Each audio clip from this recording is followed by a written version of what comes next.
Una novela es como un árbol que va creciendo, pero tú no le puedes decir árbol cuando tienes solamente la semilla del árbol y la pones en la tierra y empiezas a regarla. Pero tiene que empezar por algo. Las novelas se van gestando despacio, en mi caso por lo menos, casi como un árbol que va creciendo. Esta, la semilla, empezó efectivamente con una persona que yo conocía, que había sido mi profesor de cine, de historia del cine, al que conocí en un seminario sobre el neorrealismo italiano, cine del neorrealismo italiano, y después sobre cine alemán. Yo ni siquiera sabía que él fuera cura, me enteré tarde de que él fuera sacerdote. Luego pasan los años, nos volvemos mucho más amigos. Cuando yo voy y estudio en Italia, regreso de Italia, y él había estudiado también en Roma teología, y ahí la amistad, más que por el cine, pasa por la comida.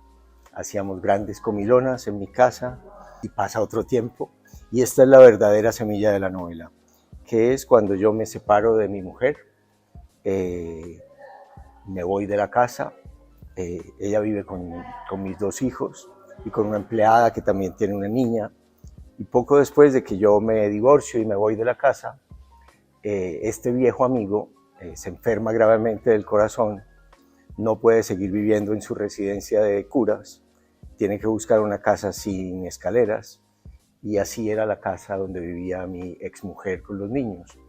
Y entonces un cura entra a reemplazarme, entra un cura a ocupar mi posición en la mesa, en la casa, un padre que se vuelve padre de familia, un padre que de algún modo es como si fuera el esposo que mi ex esposa ya no tiene.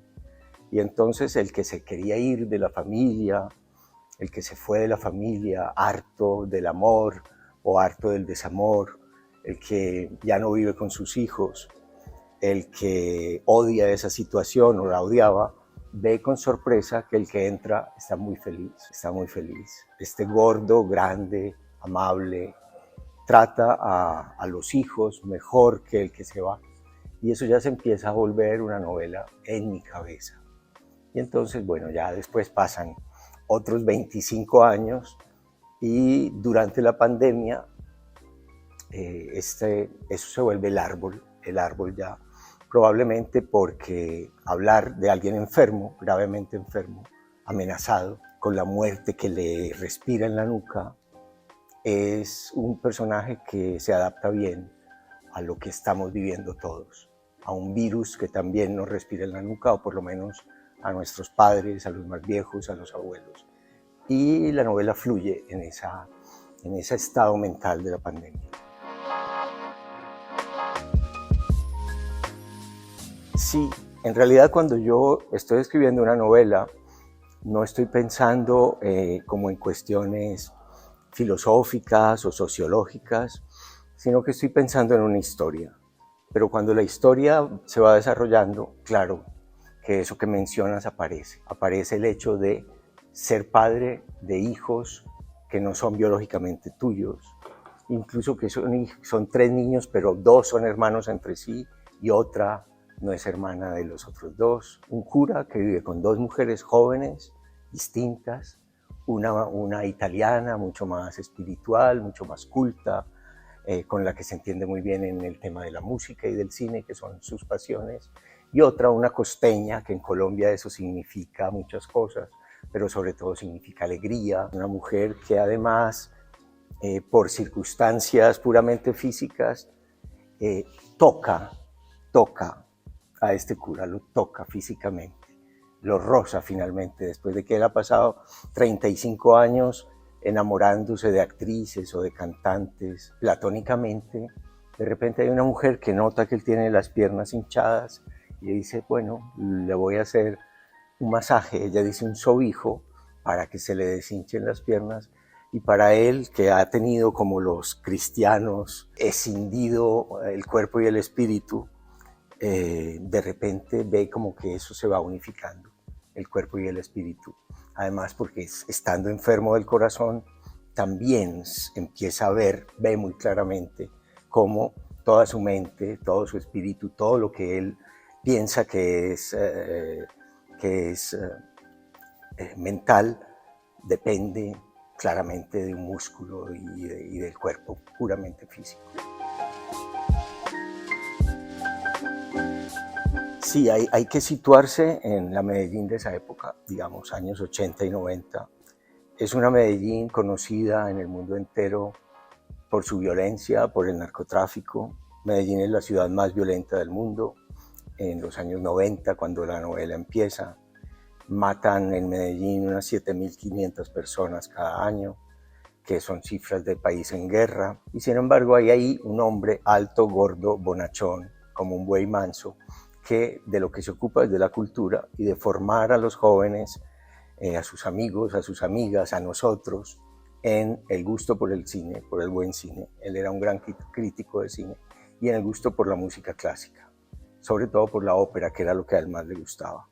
Y entonces en esa Medellín, donde la opción más frecuente de los jóvenes es tratar de irse por el camino rápido de ganar dinero, y ganar dinero bien sea en la economía normal, eso era lo que preferían los jóvenes de allá, volverse banqueros, empresarios, o en la economía informal y ilegal, que era la que más dinero daba, la de la cocaína, la exportación de estupefacientes.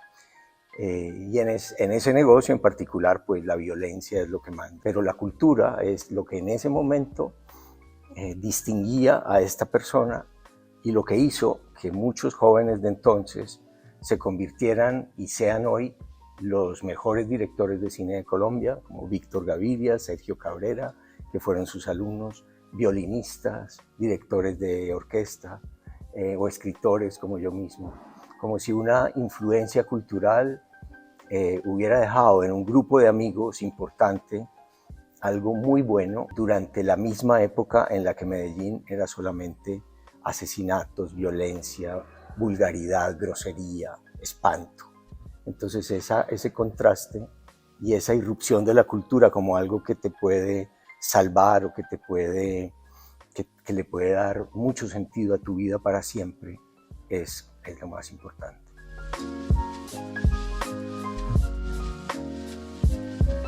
Sí, eso va creciendo como crece la novela. Yo al principio sencillamente tenía un soplo desde la juventud. Cuando estoy empezando la novela sobre este cura que espera un trasplante, el soplo ya tiene un nombre un poco más médico, que es estenosis aórtica moderada, con lo cual se puede vivir. Pero cuando ya yo llevo más de la mitad de la novela, cuando estuve en México escribiendo 3 meses, otros capítulos de la novela, empecé a sentir anginas de pecho, dolores en el pecho muy fuertes, asfixias. Y cuando volví de México a Medellín, entonces fui donde mi cardióloga, que me dijo, no, ahora ya la estenosis es severa, ya además tiene síntomas, eso hace que una persona así se pueda morir en cualquier momento si no le cambian la válvula que está mal, la válvula aórtica. Entonces hay que operarte de corazón abierto y cambiarte la válvula. Bueno, entonces yo pido, como sé que en esas operaciones se puede morir el 2% de los pacientes, que no es mucho, pero es algo, o pueden quedar tontos el 3% por un coágulo en el cerebro o por un trombo, entonces yo pido un mes para terminar la novela precipitadamente, la novela del cura, la termino, se la mando a mi agente, le digo, bueno, si la operación sale mal, aquí está la novela y tú te entiendes con mis hijos, pero bueno, la operación salió bien, aquí estoy. Es raro, ¿no? Porque es que es una operación, bueno, ahí me pude sumergir completamente en ese personaje al que van a operar, al que le van a cambiar el corazón por un corazón ajeno, por el corazón de un muerto, pero pude darme cuenta de que cuando te operan del corazón, a corazón abierto, cuando te abren el pecho, más o menos te matan porque te bajan la temperatura, tú estás frío, echan una solución de potasio helado en el corazón por la aorta, el corazón se para, colapsan los pulmones, entonces tú no estás respirando, no estás palpitando y estás frío, lo cual es bastante parecido a lo que hemos considerado la muerte. Claro, yo no lo veía porque yo estaba completamente anestesiado, pero pero es una experiencia muy cercana a la experiencia de la muerte. Y bueno, cuando ya regreso a la vida, después de estar en la UCI, en tiempos de pandemia, retomo la novela y digamos que me he hundido muchísimo más en el problema cardíaco, en la operación de corazón, y termino la novela de una forma mucho más médica. Y de hecho hay muchos capítulos en la novela que hablan del funcionamiento del corazón, de la insuficiencia cardíaca, de la falla, de la arritmia, de los problemas del corazón que te pueden llevar pues, a que te operen, a que te lo abran, a que te lo toquen, un órgano que siempre fue intocable, o a que te lo tengan que cambiar. Y entonces, sí, la novela termina, digamos, con la historia clínica del protagonista, de la persona real. Conseguí esa historia clínica y termina, bueno, con su operación, con la operación en la que están intentando salvarlo. Y todo se nutre, claro, de lo que ocurrió en la realidad, pero se nutre también de mi propia experiencia. Entonces yo, que quería escribir una novela muy alejada de mí, de dos curas, yo que soy ateo, de una familia a la que yo había abandonado, pero es sobre la felicidad de estar en una familia. En fin, una cosa que era muy distinta a mí se vuelve en una de las novelas más íntimas que habría podido escribir también.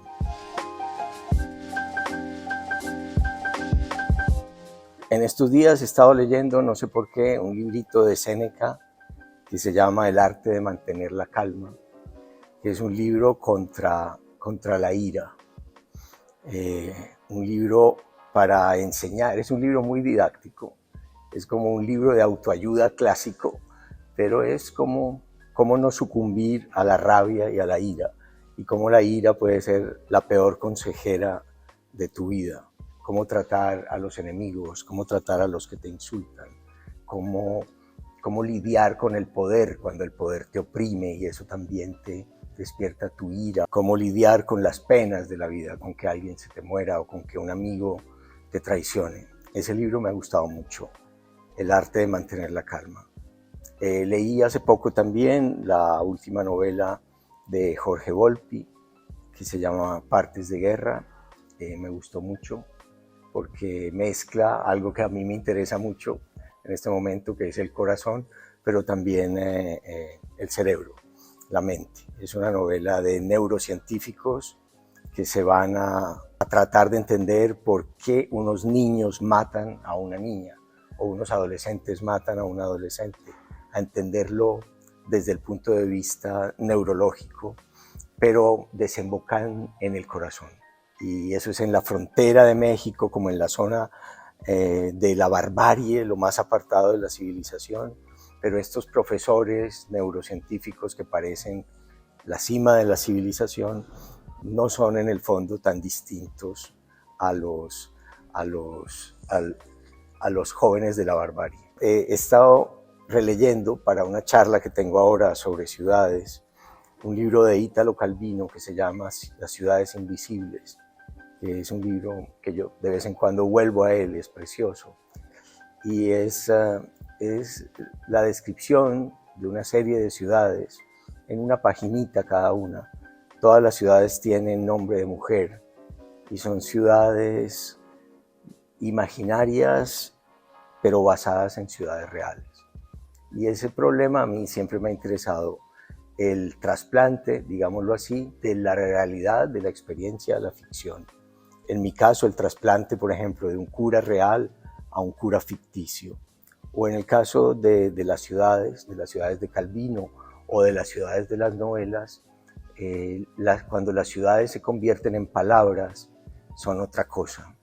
Italo Calvino dice ahí, en Las ciudades invisibles, le habla a Kublai Khan y le dice: tú sabes, porque eres un hombre sabio, que no se puede confundir a las ciudades con las palabras que las describen. Y entonces eso es muy interesante, ver cómo las palabras de la novela, las palabras de la ficción, convierten una ciudad real, digamos Madrid. Cada persona que describe a Madrid describe su Madrid, y es una Madrid distinta a esta Madrid en la que estamos sentados frente a una ventana. Acaba de publicar el poeta Juan Vicente Piqueras, un libro de poesía que se ganó un premio en Barbastro, no recuerdo el nombre del premio, un libro de poesía que se llama La habitación vacía.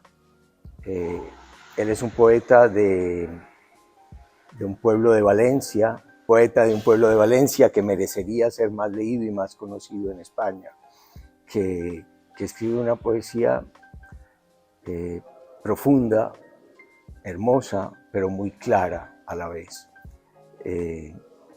Yo soy un lector de poesía, digamos que es el género que a mí más me gusta, y leer a Juan Vicente Piqueras hoy, como leer a Antonio Gamoneda hace algunos años. Entonces también es un libro que recomiendo bastante, La habitación vacía, de Juan Vicente Piqueras.